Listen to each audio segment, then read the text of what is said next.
puedo poner que esté a la altura? Bueno, lo que ponga con Klemperer.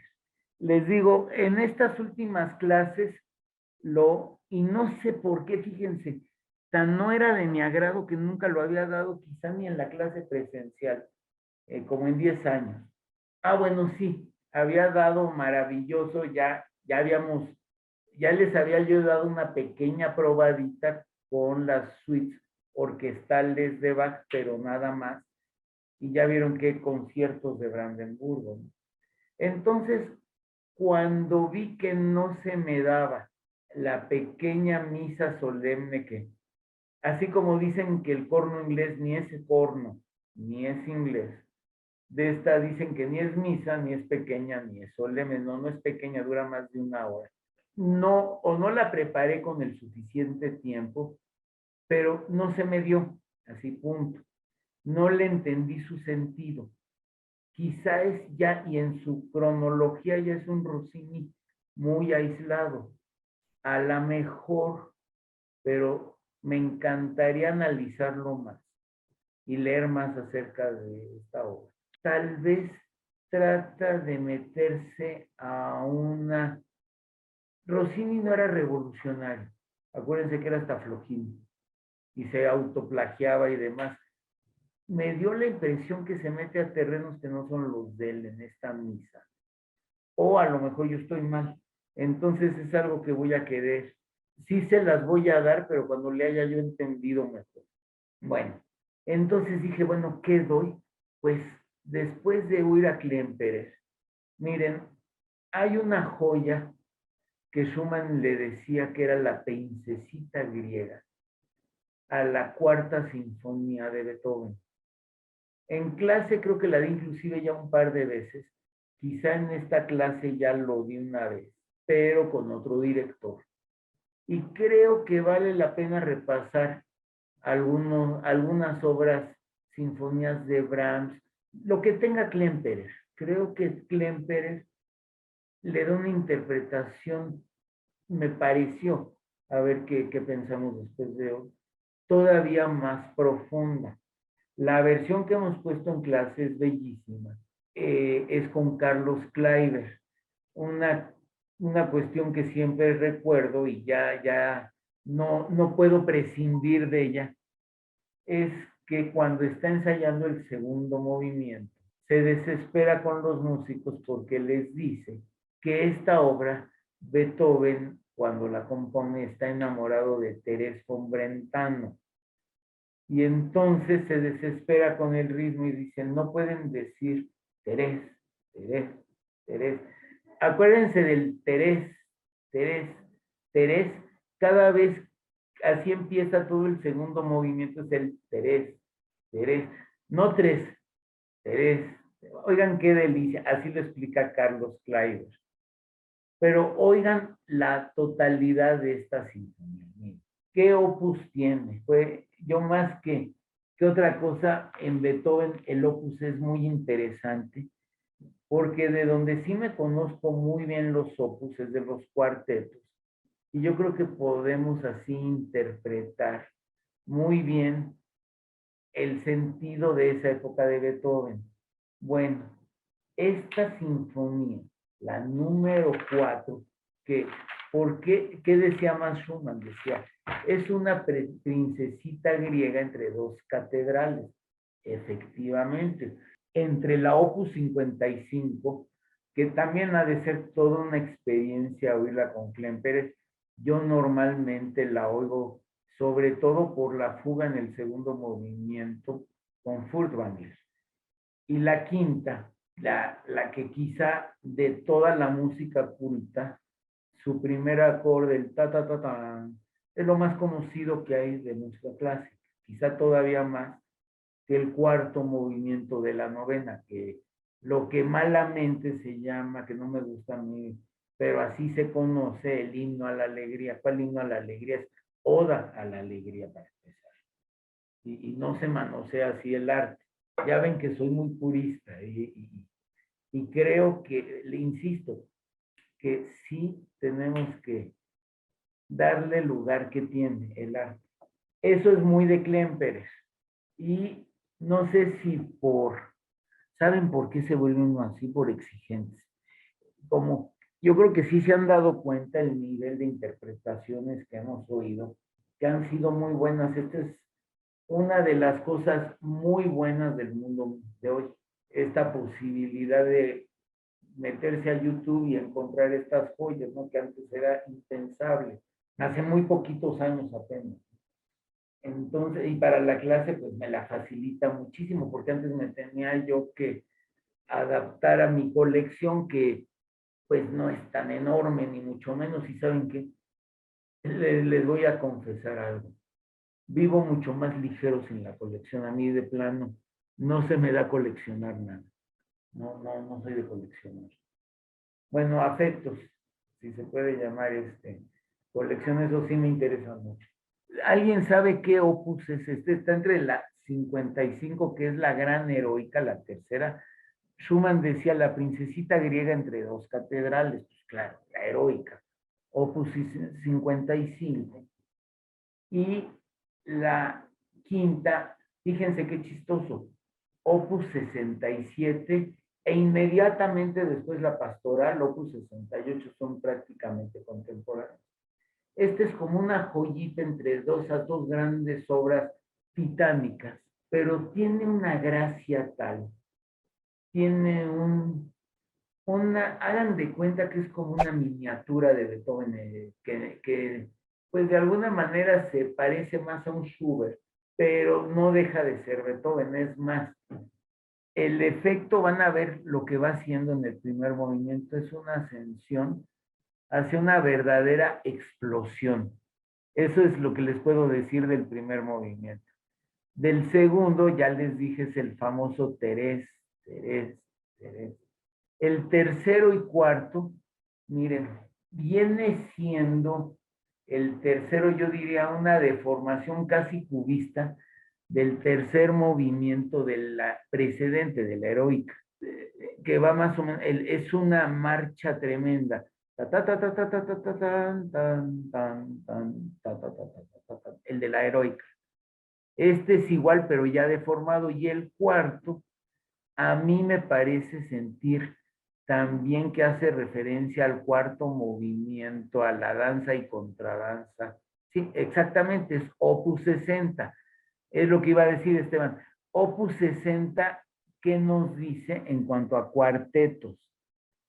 Fíjense nada más lo que acaba de pasar, que es un parteaguas, diría yo, en la obra de Beethoven. De allí viene siendo esta sinfonía. Aunque aparentemente es una joyita nada pretenciosa, viene inmediatamente después del paso que da después de sus 6 cuartetos opus 18, ya no hace cuartetos hasta aquí al opus 59. Ya claramente es el Beethoven maduro intermedio. Y el opus 59, si se acuerdan, hay 59, 1, 2 y 3, que son ni más ni menos que los cuartetos Razumovsky, los primeros cuartetos ya intermedios, ya es otro Beethoven, ya está, digamos, casi sordo, no totalmente sordo, eso es en los esotéricos a partir del 127. Entonces aquí ya es un Beethoven maduro que todavía tiene nociones sonoras. Eso es muy importante y se siente en el Beethoven. Beethoven, y quizás hasta más que Mozart, es el músico, fíjense la tragedia de Beethoven, entre más se enferma, mejor compone. Tristemente así es. Para llegar, digamos, a lo que viene siendo una contradicción estética, a lo mejor, ¿no? Pero no lo es, que sería el sordo, totalmente sordo es cuando hace mejor música. No es de esa época esta obra, pero ya tiene esa fuerza, esa madurez, quizás no esa parte todavía ya tan filosófica del final, pero igual es una obra magnífica. Y con Otto Klemperer, además Otto Klemperer ya muy viejo, que yo creo que son por dos razones. porque miren, y lo dice muy honestamente en la entrevista, a pesar de sus carencias físicas, no tiene el menor momento, digamos, eso no merma su capacidad de dirigir. Era lo suficientemente, pues yo diría más que honesto. No se me ocurre que hubiera pasado por la cabeza de Klemperer, ni siquiera que se le hubiera asomado la posibilidad de dirigir si no tiene la capacidad de dirigir. O sea, no me puedo imaginar que él hubiera dudado en ese sentido. Eso por un lado. Y por otro lado, como ya es muy grande, de edad muy avanzada, por la época, mejoran mucho la ingeniería de grabación y entonces también son mejores grabaciones. O sea, le debemos estas joyas de la última etapa de Klemperer a Walter Lege, el productor, que cuando ya después del incidente del manicomio y eso ya nadie se, digamos que estúpidamente, a veces se juzga el artista como persona y no su arte. Además, buscar ahí tenía razones, digo, era una enfermedad maltratada, nada más. Había muchísimos casos, sobre todo de gente que había pasado pues la Europa nazi.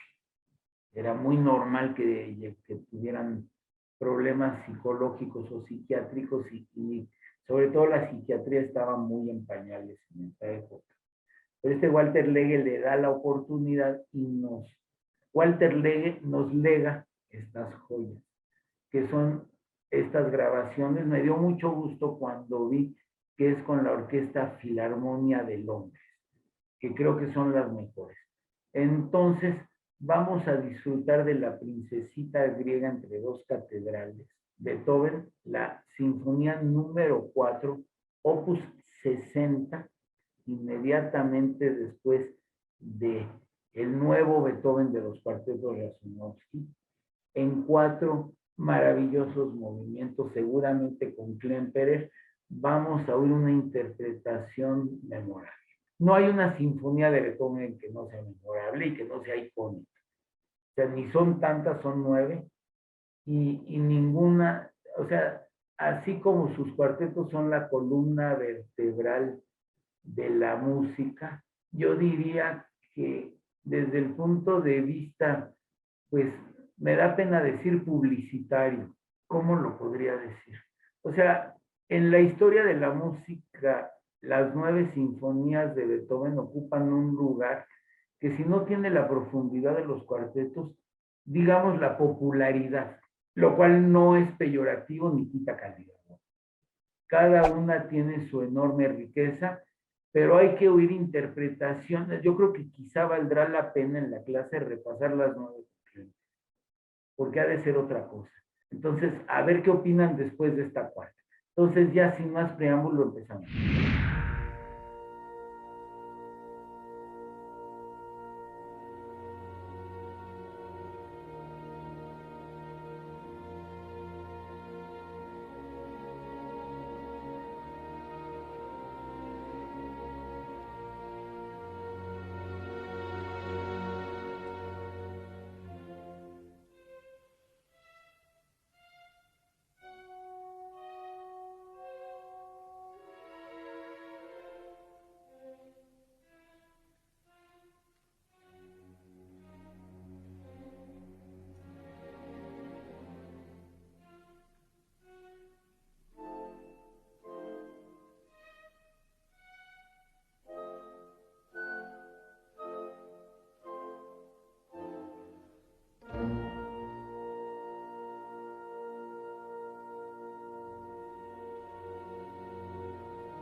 Claro que no me hizo quedar mal el viejo, qué barbaridad.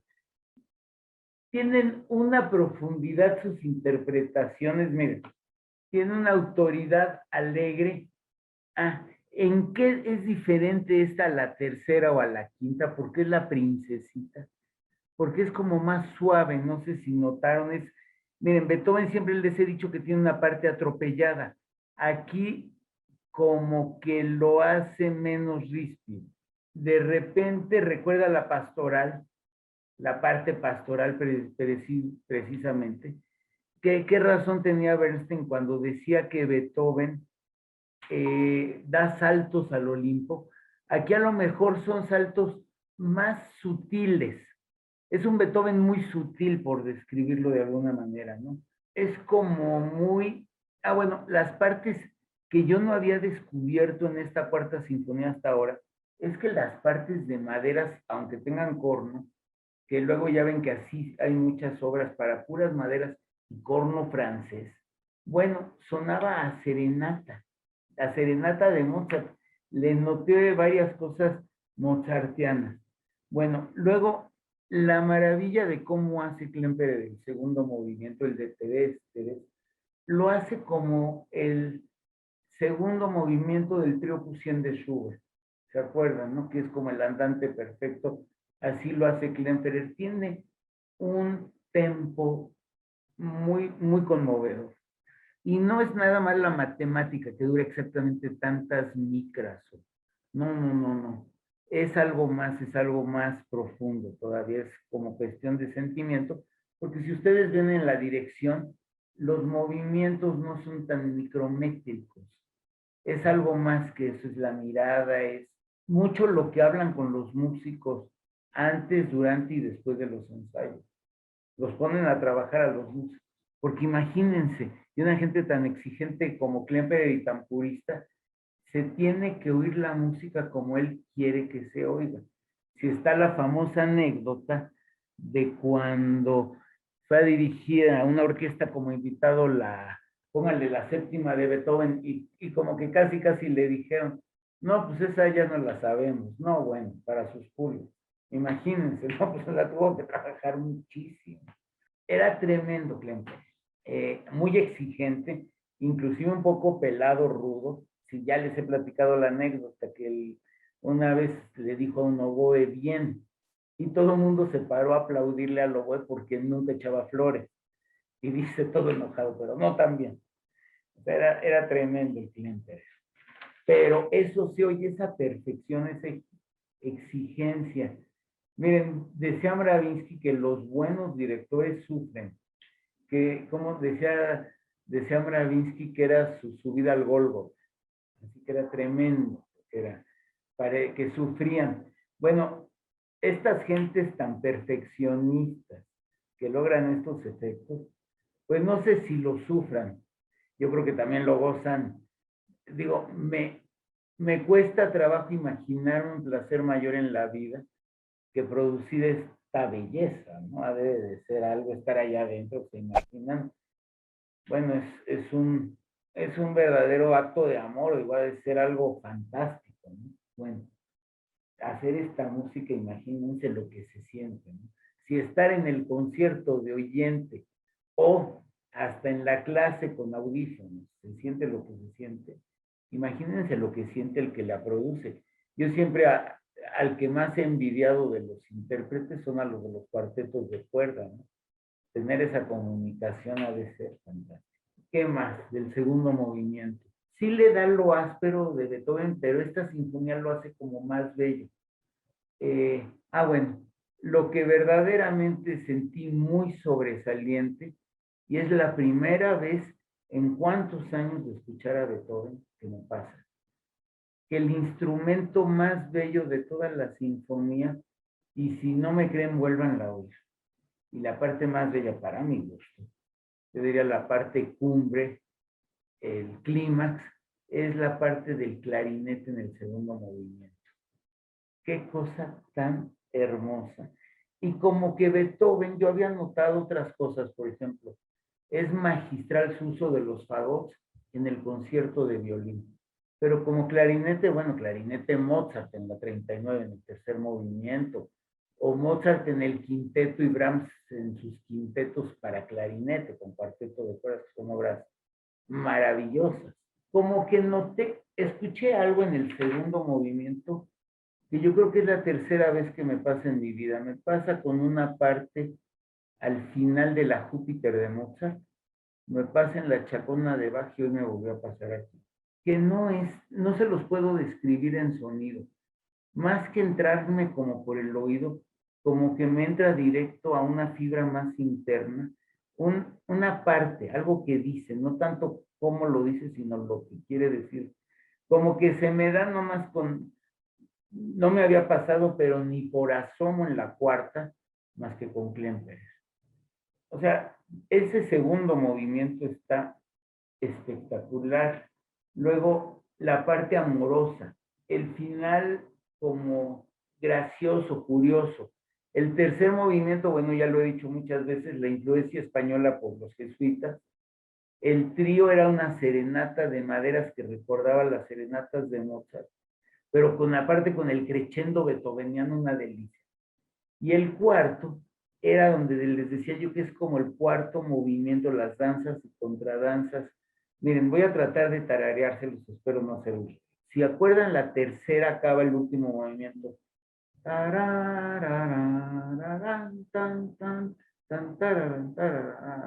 Aquí es.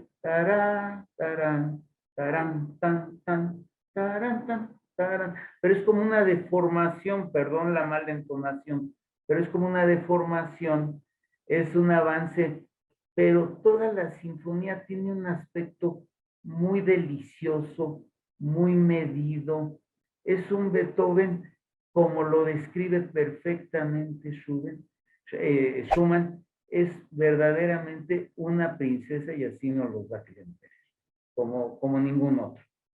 Bueno, pues con eso termino. Muchísimas gracias. Perdón que me colgué un ratito, pero creo que valió la pena.